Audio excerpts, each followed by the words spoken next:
Hello guys, hope you all well. So now we again meet today, as I told you on yesterday, in yesterday's session, which was our day one of our mission, or 30 days we started yesterday. Okay, without wasting your time, we'll continue the topic which we stopped in the middle of the session yesterday. Okay, now as I told you yesterday कि interest on drawing बच्चा partner firm को देता है. ठीक है, तो इसमें हमने इसके 3 केसेस पढ़े थे, मंथली, क्वार्टरली एंड आपका half yearly. Monthly, quarterly and बच्चा जी हाफ ईयरली. और ये भी सारा आपको डिटेल में मैंने बताया था, need not to explain again. But एक चीज मैं आपको जरूर एक्सप्लेन करना चाहूंगी बच्चा, पी एक चीज होती है विच डिनोटेड बाय पर एनम. एक होता है हमारे पास पीएम, एक होता है बच्चा हमारे पास P Q and the another one is H Y. अभी आप सोचोगे मैडम ने ये क्या लिख दिया, पीएम से पीए, पी क्यू से पीए, एच वाई से पीए. मतलब कि हमें कन्वर्ट करना होता है इनटू पर एनम. एनम का क्या मतलब है? Annums means stands for yearly. stands for yearly. तो पर एनम हमें एनुअली बताना होता है कि पर मंथ से हमने पर एनम पे जाने के लिए मल्टीप्लाई करना होता है इंटू 12. हाफ ईयरली से पर एनम पे जाने के लिए मल्टीप्लाई बाय 6. पी क्यू से पी ए पे जाने के लिए मल्टीप्लाई बाय 4. ठीक है, अब फॉर एग्जाम्पल आपको इसके एक एग्जाम्पल देंगे. Chitra शीज a girl. ठीक है, इसने विड्रॉ किया, drawing kind of withdrawing. Chitra withdraws 1200 per month, 1000 पर quarter, 2500 on half yearly basis. अब हमने इसको कन्वर्ट करना है किस में बच्चा जी? पी ए में. किस में? पी ए में, पर एनम में. मतलब इसको भी पी ए में करना है, हमें साल का चाहिए होता है एनुअली. पी क्यू को भी ए में करना है और एच वाई को भी एनुअली में करना है. Understand my point? Are you guys getting my point? You what actually I want to convey to you all. Are you guys understanding my point? Basically देखो बच्चा, मैं आपको डिटेल में बताती जाऊंगी, आपको एक भी पॉइंट नहीं दिमाग में जाएगा तो वो क्या चीज रह जाती है, there will be some misconception in understandings. ठीक है, कोई बच्चा कुछ समझ जाएगा, कोई कुछ. तो इसीलिए सीधा से बिल्कुल रिलैक्स माइंड होकर याद रखना, जहां पी एम है उसको पहले कन्वर्ट करो पी ए में. आपको इन तीनों में से कुछ भी दिखे, पी एम, एच वाई या फिर पी क्यू में से, तो आपने आंखें बंद करके उसको किस में कन्वर्ट करना है? You have to convert it into annual basis. पर एनम में आपको उसको कन्वर्ट करना है.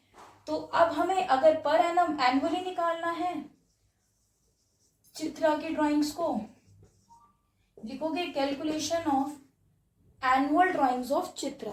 Calculation of what? एनुअल या ईयरली ड्राइंग्स ऑफ चित्रा. ठीक है जी. सबसे पहले हमें मंथली भी गिवन है, हमें क्वार्टरली भी गिवन है और हमें हाफ ईयरली भी गिवन है. ठीक है जी. 1200 क्वार्टर कितने बेस पे किया उसने? एक क्वार्टर का 1000 और हाफ ईयरली में 2500. In monthly case we will multiply with 12. In quarterly again we multiply with 12. But क्या हम 12 से करेंगे ना? यही तो मैनिपुलेट कर रही हूं मैं आपको, क्योंकि आपको बोर्ड मैनिपुलेट करेगा. बोर्ड का paper no doubt quite be easy from your school examinations, but जो लेवल है हमें उसके अकॉर्डिंग पढ़ना तो है ना बेटा. हमें मुश्किल पढ़ना है ताकि हम इजी कर पाए. इजी पढ़ के जाओगे और बाई चांस आपको कोई ट्रिकी सा क्वेश्चन आ गया तो यू डोंट वांट कि हमें वो चीज़ ना आए. तो आई जस्ट वांट दैट कि आपका हर एक कॉन्सेप्ट क्लियर हो, because conceptual clarity matters the most. ठीक है, इंटू 4. हाफ ईयरली में इंटू 6 करना पड़ता है, तो 1200 इंटू 12 सो 144 एंड 0, ठीक है, 4000 एंड व्हाट इट, ये देखो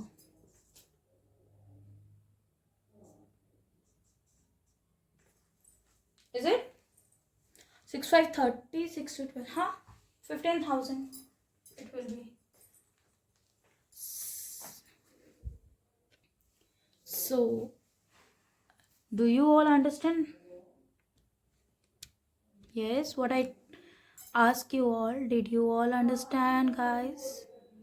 Okay, then we start next case of interest on drawings. Basically interest on drawings के 3 केसेस रहते हैं और ये जो फर्स्ट वन केस है ये ही ज़्यादा इम्पॉर्टेंट है और ये ही ज़्यादा ट्रिकी है. आगे वाले तो ये आपको भूलेंगे ही नहीं कभी, जो अब मैं कराऊंगी. सी नाउ अब हम क्या करेंगे, आपको क्लियर देंगे, थोड़ा सा क्लियरेंस करेंगे कि बेसिकली बच्चा जी आपने पहले पढ़ा कि मैडम ने बोला 3 केसेस. अब वो 3 केसेस मंथली, क्वार्टरली और हाफ ईयरली नहीं है, वो बेसिकली एक ही केस था.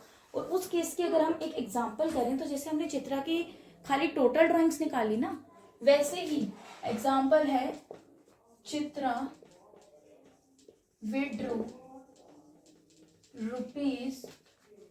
₹5,000 पर मंथ,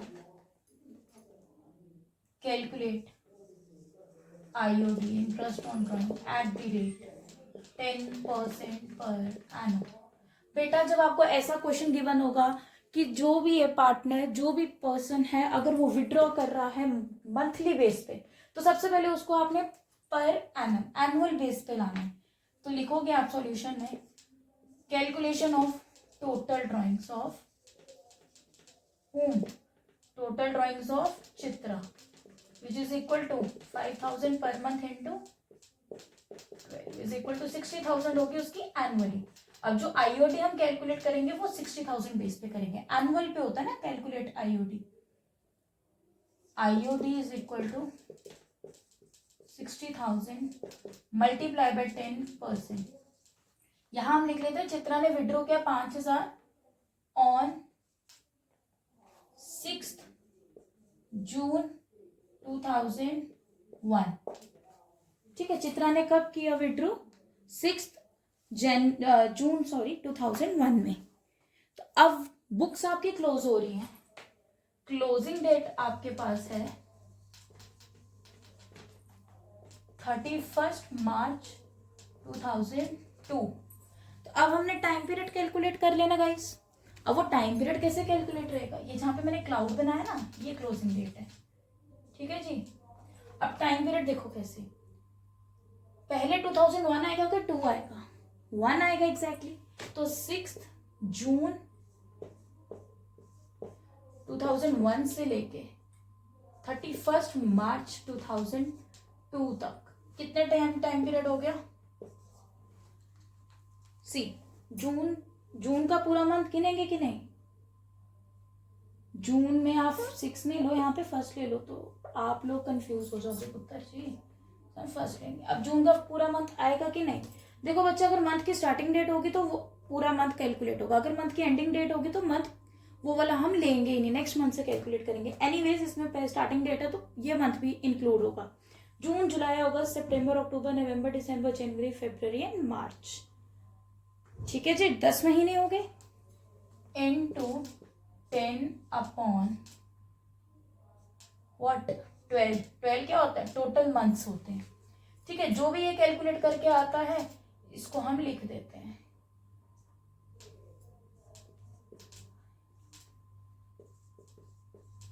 ठीक है 50. अब हम रहता है ये बच्चे, इसमें एक केस और ऐसे ही बन जाता है इसका क्वेश्चन. सेम डेट पे उसने क्या वो की ड्राइंग, सेम ड्राइंग्स की, बट अब डेट कोई जगह मैं आपको दूंगी इन दी बिगिनिंग ऑफ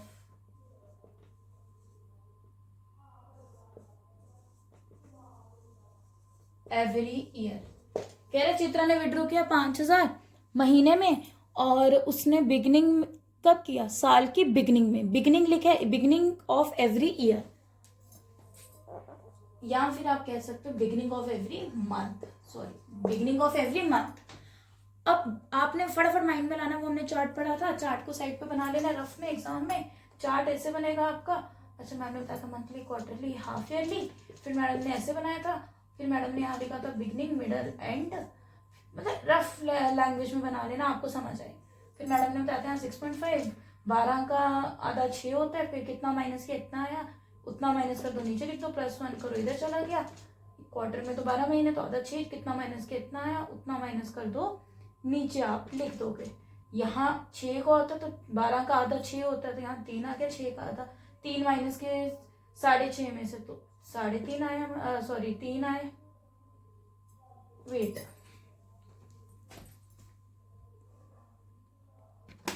ठीक है। तो हाफ ईयरली में 3.5, ओह 3.5 था ना यहाँ पे, सॉरी, हाँ, तो नीचे 3 कितना माइनस किया, उतना नीचे आ गया, बच्चे हाफ किया ना 0.5, इसमें यहाँ पे भी उतना ही आ गया नीचे 2.5।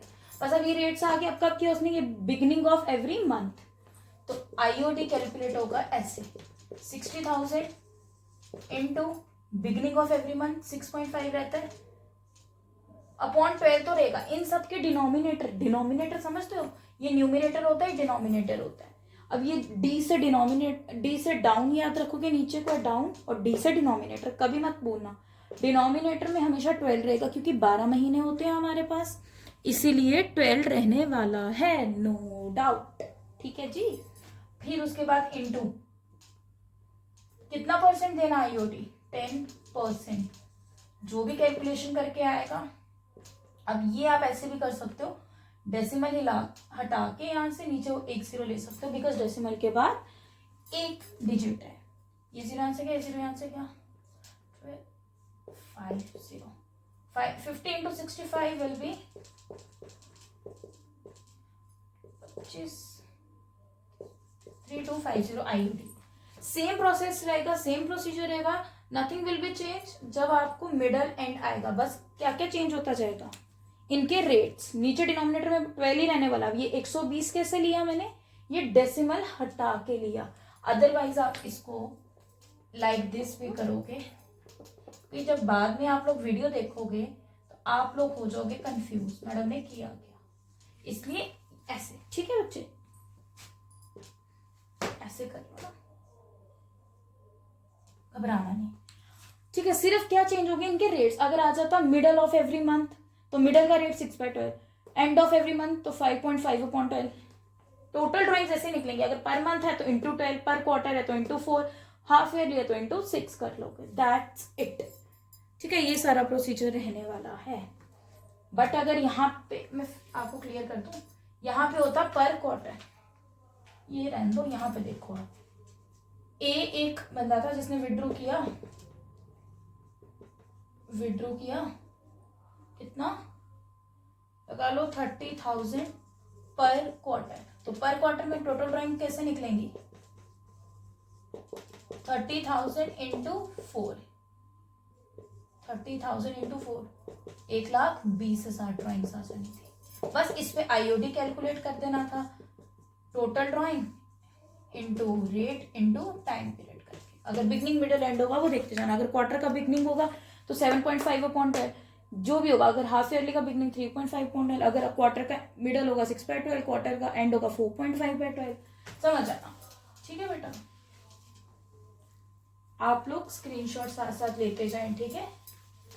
आज मैं बोलना भूल गई, सॉरी गाइस, बट ये चार्ट नहीं हमने बेटाना, आपने भी जब एग्जाम में जाना है ना, तो जब भी आंसर शीट आपके जैसे सामने आएगी, आपने फटाफट साइड पे बना लेना, चाहे आपके पेपर में क्वेश्चन आया हो ऐसा या नहीं, क्योंकि आप ताज़ा ताज़ा याद करके जाओगे, उसको बना के रख लोगे ना साइड पे, तो ये आपके लिए सफिशिएंट हो जाएगा, या कि नहीं मेरे पास चार्ट है ना, मैं क्वेश्चन कर लूँगा। बिकॉज ऐसे मैंने बच्चे देखे हैं बेटा, जो रेट्स भूलने की वजह से पूरा क्वेश्चन गलत कराते हैं, क्योंकि गलत ऑटोमेटिकली होना। आप मिडल के बिगनिंग की जगह क्वार्टर का बिगनिंग लिखो, 6.5 की जगह 7.5 लिखो, नीचे तो 12 ही रहेगा, ठीक है, नो डाउट, बट अगर इससे चेंज नहीं हो जाएगा, 5.5 की जगह 4.5 लिखो तो आंसर में चेंज नहीं आएगा, बहुत बड़ा ड्रास्टिक चेंज आएगा बेटा, ठीक है। नाउ अब हम आपको एक चीज बताते हैं इसमें, कि पहला केस तो हो गया डन, याद रखो कि हमें इंटरेस्ट ऑन ड्राइंग निकालनी कैसे है। पहले केस में जब मंथली बिगनिंग एंड होगा is equal to total drawings multiply by rate, जो परसेंटेज में होता है, मल्टीप्लाई बाय टाइम पीरियड। ठीक है जी। Took a screenshot of this formula. Okay, now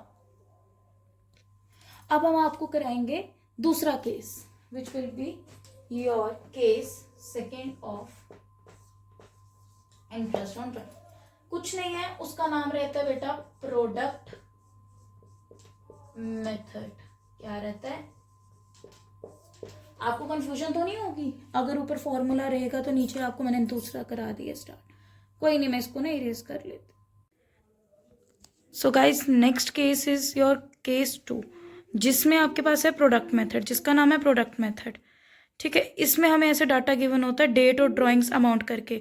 basically ये आपने सब पढ़ा हुआ है, ये मैं आपको एक ब्लूप्रिंट दे रही हूँ पेपर से पहले का, तो हम इतना डीपली नहीं पढ़ेंगे सारा।